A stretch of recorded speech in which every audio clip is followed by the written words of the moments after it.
দীর্ঘ 1 মাস ধরে উদয়পুরের তরুণ শিল্পী রামকৃষ্ণ দেবনাথ আগরতলা ILS হাসপাতালে চিকিৎসাধীন।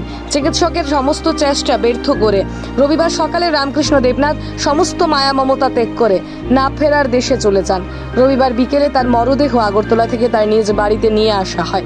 সেখান থেকে উদয়পুর পৌর পরিষদের তরফ থেকে টাউন হলে তার মরদেহ নিয়ে আসা হলে সেখানে ফুল মালা দিয়ে তাকে শেষ শ্রদ্ধা উদয়পুর পৌর পরিষদের পৌর পিতা শীতল চন্দ্র মজুমদার সহ শিল্প সংস্কৃতি জগতের সমস্ত শিল্পীরা জানান। পৌর পরিষদের পৌর পিতা শীতল চন্দ্র মজুমদার জানান, এই অল্প বয়সে রামকৃষ্ণ দেবনাথের মৃত্যু মেনে নেওয়া যায় না। তার এই মৃত্যু শিল্প সংস্কৃতি জগতের বিশাল ক্ষতি ডেকে আনলো।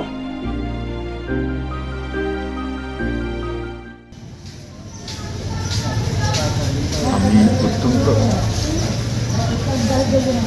মর্মাহত। আমাদের উদয়পুরে সাংস্কৃতিক জগতে একটি উজ্জ্বল নক্ষত্র আজকে খসে গেছে। রামকৃষ্ণ দেবনাথ, রামকৃষ্ণ দেবনাথ উদয়পুরের সমস্ত ছেলে মেয়েদের কাছে খুব সুপরিচিত, প্রত্যেকটি মানুষের কাছে সুপরিচিত। তার যে চর্চা সাংস্কৃতিক জগতে উদয়পুরবাসী কোনোদিন ভুলবে না।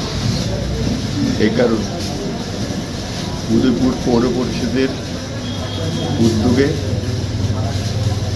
আমাদের এই টাউন হলের সামনে রামকৃষ্ণকে শেষ শ্রদ্ধা জানাবার একটি আয়োজন করা হয়েছে। এখানে এই আয়োজনে সামিল হয়েছে সাংস্কৃতিক জগতে উদয়পুরের এই সংস্থার সবচেয়ে বেশি উল্লেখযোগ্য সেই এটা হল সাংস্কৃতিক মঞ্চ।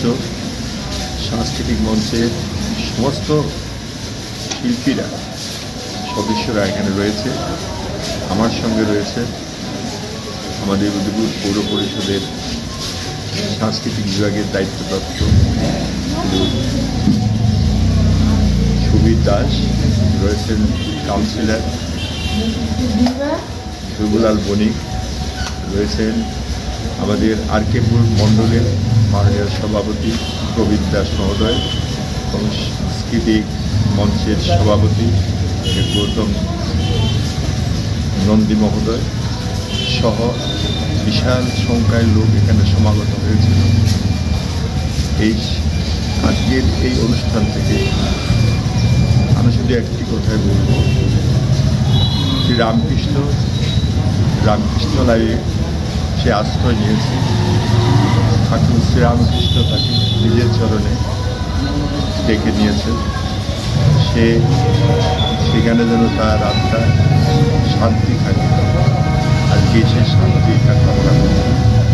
সঙ্গে তার বৃদ্ধ পিতা মাতা এবং একমাত্র কন্যা ও তার এই সহ পরিবারের সকলের প্রতি আমি সমবেদনা জ্ঞাপন করছি।